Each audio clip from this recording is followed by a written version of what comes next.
എല്ലാവർക്കും സ്റ്റോറി സ്പേസിലേക്ക് ഈ കഥയിടത്തിലേക്ക് സ്വാഗതം.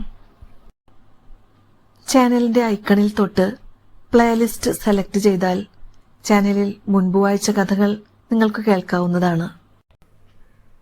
രണ്ടാമത്തെ പെൺകുട്ടി ഖലീഫ ഹാറൂൺ അൽ റഷീദിന് മുന്നിൽ അവളുടെ കഥ പറയാൻ തുടങ്ങി. വിശ്വാസികളുടെ രാജകുമാര, ഞാൻ എൻ്റെ കഥ പറയാം. പ്രായമായപ്പോൾ എൻ്റെ അച്ഛൻ മരിച്ചു. വലിയൊരു സമ്പത്ത് എനിക്കായി ബാക്കി വെച്ചുകൊണ്ടാണ് അദ്ദേഹം എന്നെ വിട്ടുപോയത്. കുറേ കാലം ഞാൻ അവിവാഹിതയായി കഴിഞ്ഞെങ്കിലും പിന്നീട് വലിയൊരു ധനികൻ എന്നെ വിവാഹം കഴിച്ചു. ഞാൻ അയാളോടൊപ്പം 1 കൊല്ലം ജീവിച്ചു. അപ്പോഴേക്കും അയാളും മരിച്ചു. എൻ്റെ സ്വത്തിൻ്റെ ഓഹരി 80,000 സ്വർണ്ണദിനാർ ആയി വളർന്നിരുന്നു. അങ്ങനെ ധനികയായ എൻ്റെ പ്രശസ്തി രാജ്യമെമ്പാടും വ്യാപിച്ചു. ഞാൻ 10 വിവിധതരം വസ്ത്രങ്ങൾ തുന്നിച്ചു. ഓരോന്നിനും 1000 ദിനാർ വില വരും. ഒരു ദിവസം ഞാൻ വീട്ടിലിരിക്കുമ്പോൾ ഒരു വൃദ്ധ എൻ്റെ അടുത്തേക്ക് വന്നു. റാന്തൽ പോലുള്ള താടിയലും കുഴിഞ്ഞ കവിളുകളും ചെറിയ കണ്ണുകളും ദുർബലമായ പുരികങ്ങളും മുടിയില്ലാത്ത കഷണ്ടിത്തലയും പൊട്ടിയ പല്ലുകളുമായിരുന്നു അവൾക്ക്. ആ വൃദ്ധ ഉള്ളിലേക്ക് വന്ന് എന്നെ അഭിവാദനം ചെയ്തുകൊണ്ട് പറഞ്ഞു, എൻ്റെ വീട്ടിൽ അനാഥയായൊരു മകളുണ്ട്. ഇന്ന് രാത്രി അവളുടെ വിവാഹമാണ്. ഞങ്ങൾ ദരിദ്രരും ഈ നഗരത്തിൽ അപരിചിതരുമാണ്. അതുകൊണ്ട് നഗരവാസികളെയൊന്നും ഞങ്ങൾക്കറിയില്ല. ഞങ്ങളാകെ വിഷമിച്ചിരിക്കുകയാണ്. അവളെ അണിയിച്ചൊരുക്കിയിരുത്തുമ്പോൾ നിങ്ങളവിടെ എത്തിയാൽ നിങ്ങൾക്ക് ദൈവാനുഗ്രഹമുണ്ടാകും. നിങ്ങൾ വരുന്ന വിവരം ഈ നഗരത്തിലെ സ്ത്രീകൾ അറിഞ്ഞാൽ അവരും അവിടെ സന്നിഹിതരാവും. അതുകൊണ്ട് നിങ്ങൾ അവളുടെ വേദനയ്ക്ക് ഒരു ആശ്വാസമായി തീരണം. അവളെ സംരക്ഷിക്കാൻ അല്ലാഹയല്ലാതെ മറ്റാരുമില്ല. പിന്നെ ആ വൃദ്ധ കരഞ്ഞുകൊണ്ട് എൻ്റെ പാദങ്ങളിൽ ചുംബിച്ചു. എനിക്ക് അവരോട് വലിയ ദയയും അനുകമ്പയും തോന്നി. ഞാൻ വരാമെന്ന് സമ്മതിച്ചു. അത് കേട്ട് അവർക്ക് സന്തോഷമായി. എൻ്റെ കാൽക്കൽ കുനിഞ്ഞ് പാദങ്ങളിൽ ചുംബിച്ചുകൊണ്ട് പറഞ്ഞു, അല്ലാഹ് നിനക്കതിന് പ്രതിഫലം തരും. എൻ്റെ മനസ്സിന് നീ ആശ്വാസം നൽകിയതുപോലെ അല്ലാഹ് നിന്റെ മനസ്സിനും നൽകും. അത്താഴമാകുമ്പോഴേക്കും നീ തയ്യാറായി ഇരുന്നോളൂ. ഞാൻ വന്ന് നിന്നെ കൂട്ടിക്കൊണ്ടു പോകാം. അപ്രകാരം പറഞ്ഞ് അവൾ എൻ്റെ കയ്യിൽ ചുംബിച്ച് സ്വന്തം വഴിക്ക് പോയി. ഞാൻ എൻ്റെ ഏറ്റവും സുന്ദരമായ വസ്ത്രങ്ങൾ ധരിച്ചു. ചിത്രപട്ടാമ്പരവും മുത്തുമാലയും അണിഞ്ഞു. സുഗന്ധതൈലം പൂശി. കുറച്ചു കഴിഞ്ഞപ്പോൾ വൃദ്ധ എന്നെ വന്ന് കൂട്ടിക്കൊണ്ടുപോയി. ഞങ്ങൾ നടന്ന് ഒരു കൊട്ടാരത്തിന് മുന്നിലുള്ള കവാടത്തിലെത്തി. അതിനു മുന്നിൽ ഒരു കറുത്ത കർട്ടൻ ഇട്ടിട്ടുണ്ട്. വൃദ്ധ വാതിലിൽ മുട്ടി. അത് ഞങ്ങൾക്ക് വേണ്ടി തുറക്കപ്പെട്ടു. അകത്ത് പ്രവേശിച്ചപ്പോൾ പരവതാനി വിരിച്ച ഒരു ഇടനാഴി കണ്ടു. അതിനു ചുറ്റും പ്രകാശിക്കുന്ന വിളക്കുകളും മെഴുകുതിരികളും കണ്ടു. മെഴുകുതിരി സ്റ്റാൻഡുകൾ അതിമനോഹരമായ പതക്കങ്ങളും വിലപിടിച്ച മുത്തുകളും പതിപ്പിച്ചവയാണ്. ഈ ഇടനാഴി കടന്ന് ഞങ്ങൾ ഒരു സ്വീകരണമുറിയിലെത്തി. അതിൻ്റെ പ്രൗഢിയും മനോഹാരിതയും ലോകത്തിലൊരു സ്വീകരണമുറിക്കും കാണാനാകില്ല. അതിൽ സുന്ദരമായ പരവതാനികൾ വിരിച്ചിരിക്കുന്നു. തിളങ്ങുന്ന സിൽക്ക് തുണി കൊണ്ടുള്ള കർട്ടനുകളാണ് അവിടെ ഞാന്നുകിടക്കുന്നത്. പലതരം ദീപാലങ്കാരത്താൽ പ്രകാശം ചൊരിഞ്ഞുകൊണ്ടിരിക്കുന്നു. രത്നങ്ങളും മുത്തുകളും പതിച്ച മരം കൊണ്ട് നിർമ്മിച്ച ഒരു കട്ടിൽ ആ മുറിയുടെ അറ്റത്ത് കിടക്കുന്നു. ഞങ്ങൾ ഇതെല്ലാം ശ്രദ്ധിക്കുമ്പോഴേക്കും അവിടുന്ന് ഒരു യുവതി പുറത്തേക്ക് വന്നു നോക്കി. പൂർണ്ണചന്ദ്രനെ പോലെ ശോഭിക്കുന്ന മുഖമാണ് അവളുടേത്. അരുണോദയത്തേക്കാൾ അരുണമയാർന്ന ശോഭ. ആ സുന്ദരിയായ പെൺകുട്ടി എൻ്റെ അടുത്ത് വന്ന് പറഞ്ഞു, എൻ്റെ സഹോദരിക്ക് സ്വാഗതം. എൻ്റെ പ്രിയപ്പെട്ട സ്നേഹഭാജനത്തിന് 1000 പ്രണാമങ്ങൾ. പിന്നെ എന്നെ പ്രശംസിച്ചുകൊണ്ട് അവൾ ഒരു കവിതാശകലം ചൊല്ലി. അവൾ എൻ്റെ അടുത്തിരുന്ന് പറഞ്ഞു, എൻ്റെ പ്രിയപ്പെട്ട സഹോദരി, എനിക്കൊരു സഹോദരനുണ്ട്. അവൻ നിങ്ങളെ പലയിടത്തും വെച്ച് കണ്ടിട്ടുണ്ട്. സുന്ദരനാണവൻ. അവൻ നിങ്ങളിൽ അഗാധമായ അനുരാഗത്തിലകപ്പെട്ടിരിക്കുകയാണ്. കാരണം ദൈവം നിങ്ങൾക്ക് സൗന്ദര്യവും അങ്കലാവണ്യവും ഉദാരമായി വാരിക്കോരി തന്നിരിക്കുകയാണ്. അവൻ ഈ വൃദ്ധയ്ക്ക് നിങ്ങളെ കൊണ്ടുവരാനായി പണം നൽകി അയച്ചതാണ്. നിങ്ങളെ ഞങ്ങളോടൊപ്പം ചേർക്കാനായി അവർക്ക് ഈ തന്ത്രം ഉപയോഗിക്കേണ്ടി വന്നു. നിങ്ങളുടെ വംശത്തിൽ ശ്രേഷ്ഠയാണ് നിങ്ങൾ എന്നവൻ കേട്ടിട്ടുണ്ട്. അവനും ശ്രേഷ്ഠതയിൽ ഒട്ടും കുറവില്ല. നിങ്ങൾ ഇരുവരും ഒന്നിച്ചു ചേരണമെന്നാണ് അവൻ്റെ ആഗ്രഹം. എന്നെയും നിങ്ങളുടെ സാന്നിധ്യത്തിലെത്തിക്കുവാൻ ഈ മാർഗം അവൻ സ്വീകരിച്ചു. അള്ളാഹയുടെയും പ്രവാചകൻ്റെയും നിയമമനുസരിച്ച് നിങ്ങളെ വിവാഹം കഴിക്കാൻ അവന് സന്തോഷമാണ്. നിയമാനുസൃതമായി വിവാഹിതരാകുന്നതിൽ ലജ്ജിക്കാനൊന്നുമില്ല. ഞാൻ ആദ്യം വിസമ്മതിച്ചെങ്കിലും കുറെ കേട്ടുകഴിഞ്ഞപ്പോൾ എൻ്റെ മനസ്സും ചഞ്ചലമായി. വിവാഹത്തിന് സമ്മതമാണെന്ന് ഞാൻ അറിയിച്ചു. അവൾ അത് കേട്ട് അത്യധികം ആഹ്ലാദിച്ചു. സഹോദരനെ വിളിക്കാനായി കൈകൊട്ടി. ഉടനെ ഒരു വാതിൽ തുറന്ന് ആരോഗ്യവാനും സുന്ദരനുമായ ഒരു യുവാവ് ഉള്ളിലേക്ക് കടന്നു വന്നു. മനോഹരമായി വസ്ത്രധാരണം ചെയ്ത സുമുഖനും അങ്കലാവണ്യം തുളുമ്പുന്നവനും ഭംഗിയായി പെരുമാറുന്നവനും ആയൊരു യുവാവ്.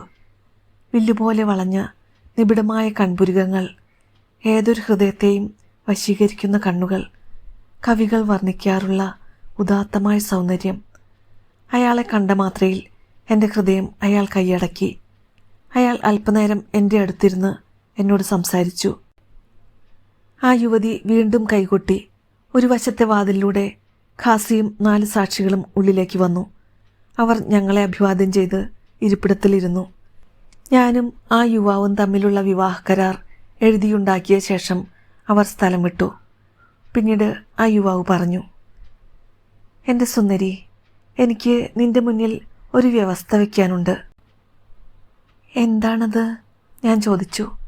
അദ്ദേഹം എഴുന്നേറ്റ് വിശുദ്ധ ഖുർആൻ എൻ്റെ കയ്യിൽ തന്ന് പറഞ്ഞു, നീ എന്നെ ഒഴിച്ച് മറ്റാരെയും ഒരിക്കലും നോക്കുകയോ നിന്റെ ശരീരമോ മനസ്സോ നൽകുകയോ ചെയ്യില്ലെന്ന് ഇത് തൊട്ട് സത്യം ചെയ്യണം. ഞാൻ ഉടനെ സത്യം ചെയ്തു. അദ്ദേഹം അത്യധികം ആഹ്ലാദിച്ചു. എൻ്റെ കഴുത്തിൽ സ്നേഹപൂർവ്വം കെട്ടിപ്പിടിച്ചു. അപ്പോൾ എൻ്റെ ഹൃദയം അദ്ദേഹത്തോടുള്ള സ്നേഹം കൊണ്ട് വിങ്ങിപ്പൊട്ടുകയായിരുന്നു. ഞങ്ങൾ ആനന്ദത്തോടെ ഓരോ നിമിഷവും ആസ്വദിച്ചു. 1 മാസം മുഴുവൻ ഞാൻ അദ്ദേഹത്തോടൊപ്പം സുഖസമൃദ്ധമായ ഒരു ജീവിതം തുടർന്നു. അതിനുശേഷം ഒരു ദിവസം ബസാറിൽ പോയി ചില സാധനങ്ങൾ വാങ്ങിക്കുവാൻ ഞാൻ അദ്ദേഹത്തിൻ്റെ അനുമതി തേടി. അങ്ങനെ ഞാൻ പർദ്ദയണിഞ്ഞ് ആ വൃദ്ധയെയും ഒരു അടിമപ്പെൺകുട്ടിയെയും കൂട്ടി പട്ടുവസ്ത്രങ്ങൾ വിൽക്കുന്ന ഒരു വ്യാപാരിയുടെ കടയിലേക്ക് പോയി. കടയിൽ ചെന്ന് യുവാവായ കച്ചവടക്കാരനോട് കിഴവി പറഞ്ഞു, എൻ്റെ യജമാനത്തിക്ക് ഒന്നാന്തരം പട്ടുവസ്ത്രങ്ങൾ വേണം. ഇവൾക്ക് ചേരുന്നത് മാത്രം എടുത്താൽ മതി. എന്നിട്ട് എന്നോട് സ്വകാര്യമായി പറഞ്ഞു, ഇയാളുടെ അച്ഛനായിരുന്നു കട നടത്തിയിരുന്നത്. വലിയ മുതലാളിയാ.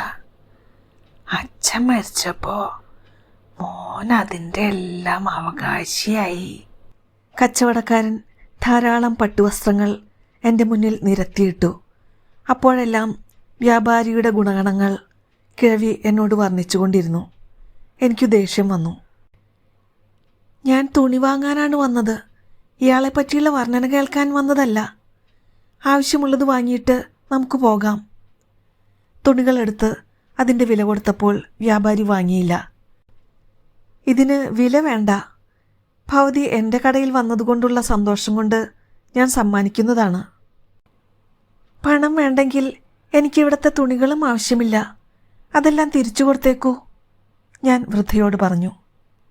ദയവ് ചെയ്ത് എൻ്റെ സമ്മാനം സ്വീകരിക്കൂ. പകരം ആ കവിളിൽ ഞാനൊന്ന് ചുംബിച്ചോട്ടെ, അയാൾ അപേക്ഷിച്ചു. വൃദ്ധ അയാളെ കളിയാക്കി. നിങ്ങൾ നല്ല കച്ചവടക്കാരനാണല്ലോ. ഇത്രയും വില പിടിച്ച പട്ടുവസ്ത്രങ്ങൾക്ക് പകരം ഒരു ചുംബനമോ? എന്നിട്ട് എന്നോടായി പറഞ്ഞു, ഇത് കേട്ടോ, ഒരു ചുംബനത്തിന് പകരം ഇത്രയും പട്ടുവസ്ത്രങ്ങൾ ഒന്ന് ചുംബിച്ചത് കൊണ്ട് ഒന്നും നഷ്ടമാവില്ലല്ലോ. ഭർത്താവിനെ വഞ്ചിക്കില്ലെന്ന് ഞാൻ പ്രതിജ്ഞ ചെയ്തിട്ടുണ്ട്, ഞാൻ പറഞ്ഞു. ഇതിലെന്ത് വഞ്ചന? അയാൾക്കൊരു ഉമ്മ വെച്ചാൽ മാത്രം മതി, അതാരറിയാൻ? വൃദ്ധ പ്രലോഭിപ്പിച്ചുകൊണ്ടിരുന്നു. അവസാനം ആ പ്രലോഭനങ്ങളിൽ ഞാൻ കുടുങ്ങി. അങ്ങനെ ഞാൻ വഴിപോക്കർ കാണാതിരിക്കാൻ പർദ്ദ കൊണ്ട് മുഖം മറച്ചു നിന്നു. അയാൾ പർദ്ദയ്ക്കിടയിലൂടെ തൻ്റെ ചുണ്ടുകൾ എൻ്റെ കവിളിൽ അമർത്തി. പെട്ടെന്ന് ഞാൻ വേദന കൊണ്ട് പുളഞ്ഞുപോയി. അയാൾ ചുംബിച്ചതോടൊപ്പം എൻ്റെ കവിളിൽ ആഴത്തിൽ ഒരു കടികടിച്ചു. കവിൾ മുറിഞ്ഞ് രക്തം പ്രവഹിക്കുവാൻ തുടങ്ങി. വേദനയും ഭയവും മൂലം ഞാൻ ബോധം കെട്ടു വീണു. വൃദ്ധ എന്നെ താങ്ങിപ്പിടിച്ചു. ഉണർന്നപ്പോൾ ആ കട അവിടെ കാണാനില്ലായിരുന്നു. ഞാൻ വേദനയോടെ സ്വയം വിലപിച്ചു. കൂടുതലൊന്നും സംഭവിക്കാതിരുന്നതിന് അള്ളായോട് നന്ദി പറയുക. മറ്റുള്ളവർ അറിയുന്നതിന് മുമ്പ് നമുക്ക് വേഗം വീട്ടിലെത്താം. അവിടെ ചെന്നാൽ അസുഖം നടിച്ച് പുതച്ച് കിടക്കുക. ഞാൻ അപ്പോഴേക്കും മരുന്നുകൾ കൊണ്ട് കവിളിലെ മുറിവ് സുഖപ്പെടുത്താം.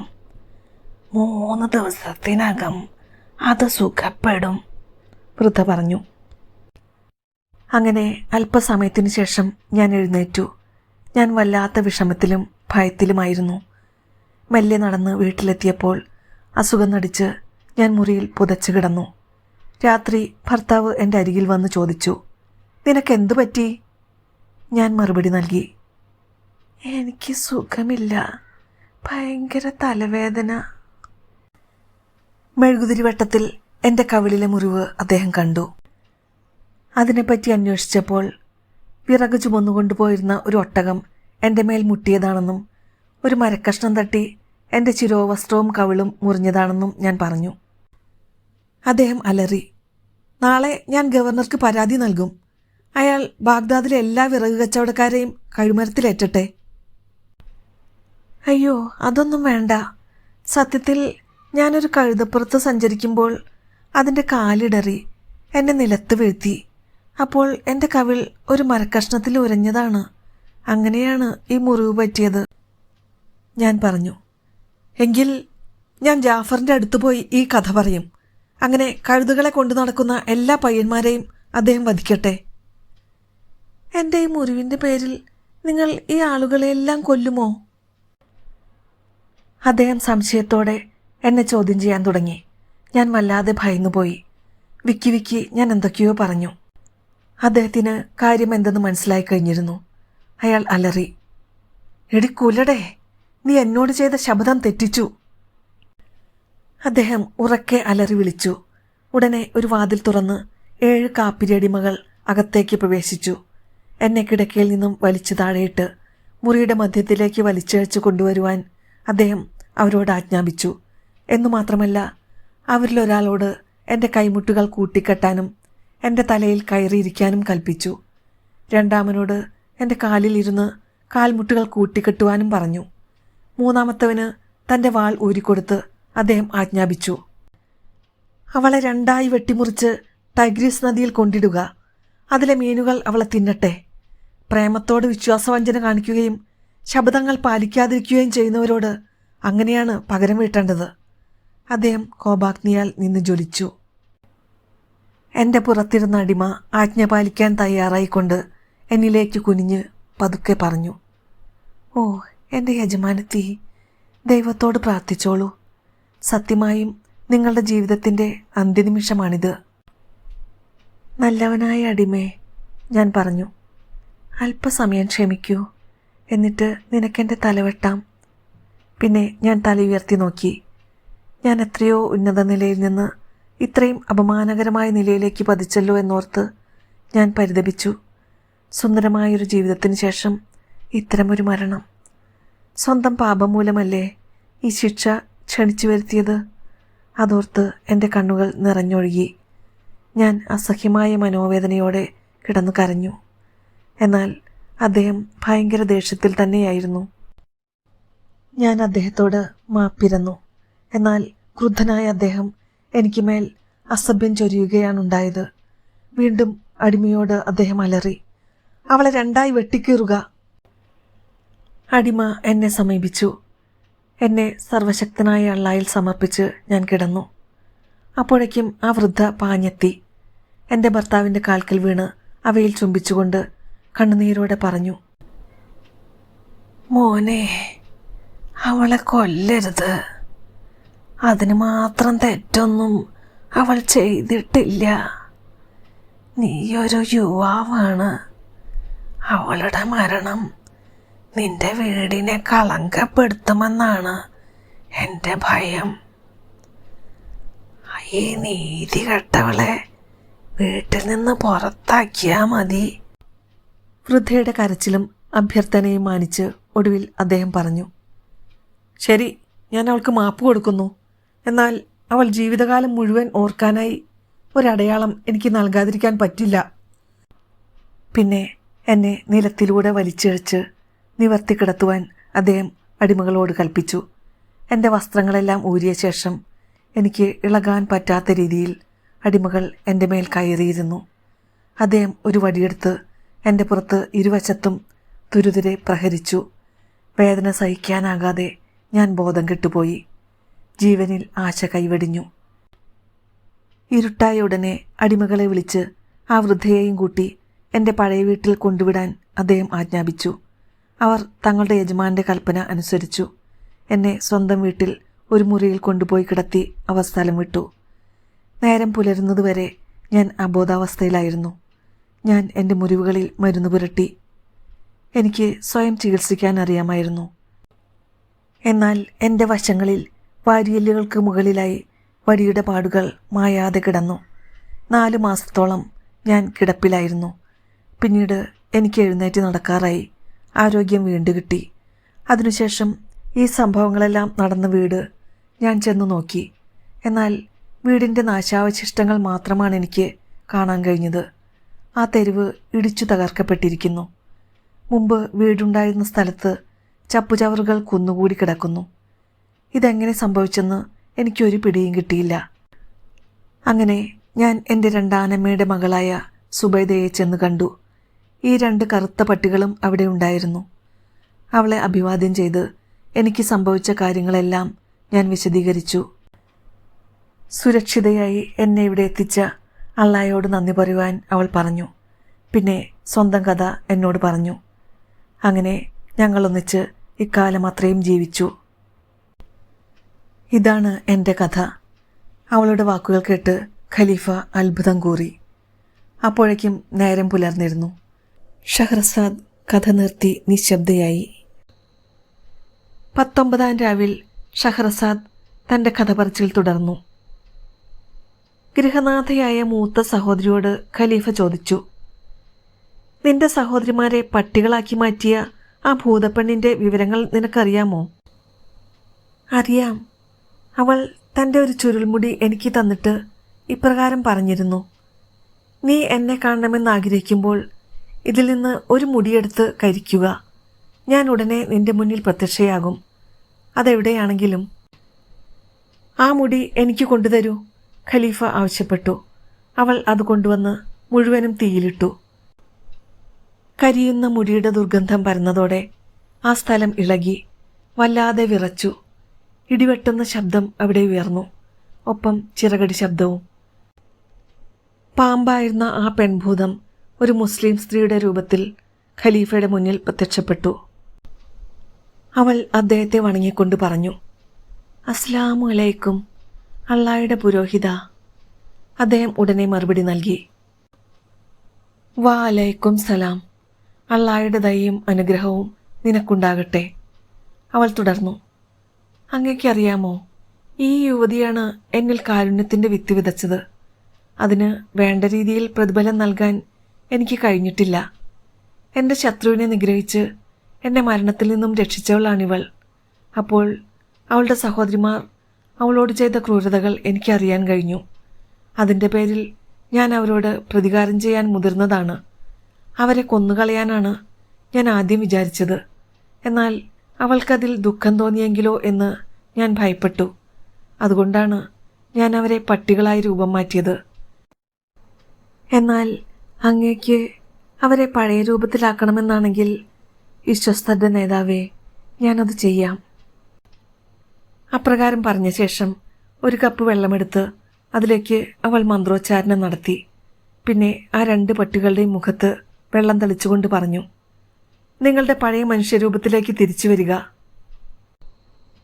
ഉടനെ അവർ സ്വന്തം മനുഷ്യരൂപത്തിലായി സൃഷ്ടികർത്താവിനെ സ്തുതിച്ചു. അതിനുശേഷം ഭൂതം പറഞ്ഞു, വിശ്വാസികളുടെ നേതാവേ, സത്യം പറയട്ടെ, ആ സ്ത്രീയെ വടികൊണ്ടടിച്ച് മുറിവേൽപ്പിച്ചത് അങ്ങയുടെ പുത്രൻ അൽ അമീനാണ്. അവളുടെ സൗന്ദര്യത്തെയും അംഗലാവണ്യത്തെയും കുറിച്ച് കേട്ടറിഞ്ഞ അദ്ദേഹം അവളോട് ഒരു പ്രേമനാടകം നടത്തി. കപടസൂത്രത്തിലൂടെ നിയമാനുസൃതമായി വിവാഹം കഴിച്ചു.